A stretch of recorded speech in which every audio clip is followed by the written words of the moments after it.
So we're up in the northern kingdom, right? Israel, under the reign of Jeroboam. And Jeroboam has made things so convenient, right? For his people. He loves his people so much. He's given them golden calves that they can worship. They don't have to travel so far. They've got priests, they've got temples, they've got sacrifices, they've got special days, everything just like it was down in Jerusalem, but it's all a fraud, right?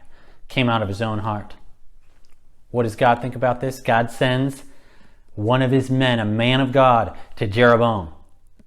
This is the second time that God is speaking directly through his prophet to Jeroboam. The first time, you're going to be king, and if you'll just listen to me, I'll establish your kingdom. But then Jeroboam devises all these things out of his heart to try to make sure he can establish his kingdom. Now God sends his man to Jeroboam a second time. Now, 1 Kings chapter 13 and 14 are awesome. I love the books of Kings. I'm just going to try to tell you some of the story. You can read it on your own. This man of God comes from Judah, so from down in the south. He comes into now enemy territory, Israel, the northern kingdom. He comes down to Bethel, which is the place in the south where Jeroboam has set up one of the calves. It's like the southern part of the northern kingdom. He set up a calf down in the south and a calf up in the north. Dan in the north, Bethel in the south. Jeroboam has built an altar down here. And he's actually there when the man of God gets there. And he's offering sacrifices there on the altar because, he's such a good king, right? Leading the people in worship and false worship.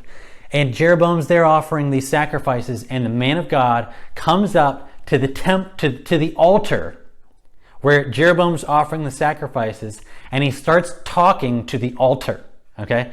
And he says, like, oh altar, there's going to be a day when a son of David named Josiah is going to come here, and he is going to kill priests of this false worship on this altar, and he's going to desecrate this altar, and he's going to burn human bones on this altar to destroy this false worship. Jeroboam is there hearing this, and what does he do? So he stretches out his hand and he says, seize that man. And you know what God does? God seizes his hand, basically, and his hand dries up and he can't bring it back. And so then what does Jeroboam say to the man of God? He says, oh, please help me. Cry out to the Lord for me, help me. The man of God prays for Jeroboam. Jeroboam's hand is restored, and Jeroboam is like, oh, come home with me. And the man of God says, no, I'm not coming with you. I don't want anything from you. God told me by the word of the Lord to come here, to do this, not to eat or to drink anything in this region, and to go home a different way than I came. And so I'm leaving. Okay, that's the end of the story. So you think, will Jeroboam listen to this? I mean, he just had a miraculous thing happen, heard the word of the Lord, saw some signs even there of what was going to happen to this altar. Well, the man of God starts to go home, right? He's doing what God told him to do.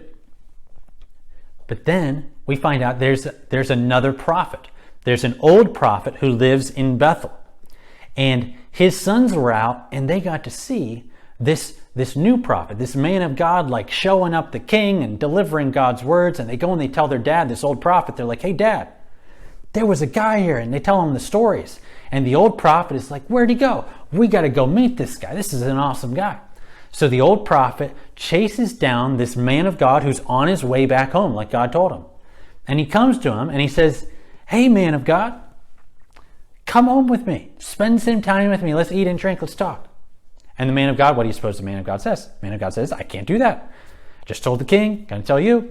God told me, go do this, go home. Don't eat, don't drink, go back a different way. And then the old prophet tells him, oh, well, actually, an angel appeared to me and gave me some words from the Lord too. And the angel said that God wanted you to come home with me to eat and to drink. And he was lying. And the man of God listens to the lie of this old prophet. He goes home and he eats and he drinks. And they're sitting there at the table, And the old prophet actually gets a word from the Lord and pronounces judgment on this young man of God for what he's done. He's like, why did you do this? You disobeyed the word of the Lord. You're going to die. So the man of God finishes his meal and he tries to leave to go home. And as he's going home on his donkey, a lion comes out of nowhere and kills him. And not just that, he's dead and his donkey stands there next to him, and the lion stands there next to him and doesn't eat the donkey or the man. And they just stand there. The donkey and the lion next to the dead man of God. And everybody's walking by. And they say, this is the man of God. And there's a donkey. And there's a lion. Oh my, what is this? Well, Jeroboam probably hears about this, but so does that old prophet who's responsible in some ways for this man's death. The old prophet then comes down and is like, this guy was my hero. Let me be buried where he's buried. Okay? Like, all right, what's going on? Jeroboam doesn't listen to the initial words, and he seems to hear about this, the donkey, the lion, and the man of God, and he doesn't listen to that either. Jeroboam is not going to listen to the word of the Lord from the prophet. He's not going to listen to the signs that God's giving him about how important it is to listen to the word of the Lord. And then you come into 1 Kings 14, and God's going to touch Jeroboam where it hurts the most. He's going to touch his son, his little boy. God strikes Jeroboam's boy with a sickness. And if you read the story carefully, it actually is because God cares about the little boy that he's doing this. The little boy has found favor in God's eyes. And so God strikes him with a sickness. And Jeroboam wants to know what's going to happen. And so he disguises his wife. He doesn't want to go himself. So he disguises his wife and sends her to the prophet of Yahweh. Because Jeroboam knows who the true God is, knows who true prophets are, and so he gets his wife in disguise and sends her off to this old prophet, a different guy probably, named Ahijah. And Ahijah the prophet is old and he's not able to see, and Jeroboam's wife is on the way, but God tells Ahijah the prophet, hey, Jeroboam's wife's on the way. And so as soon as she gets there, even though she's all disguised, he says, hey, come on in here, wife of Jeroboam. Of course, her disguise meant nothing. So how do you think she feels? All right, so here's the story, right? 1 Kings 14, verse 7. Ahijah says, here, wife of Jeroboam, go tell your husband this. This is what the Lord says.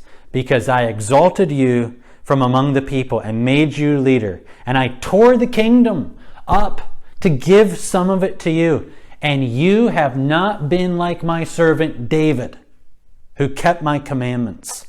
You've done evil. Above everyone before you, you've made other gods, metal images. You've cast me behind your back. Verse 10, 1 Kings 14. Therefore, behold, I will bring harm on the house of Jeroboam. I will cut off from Jeroboam every male.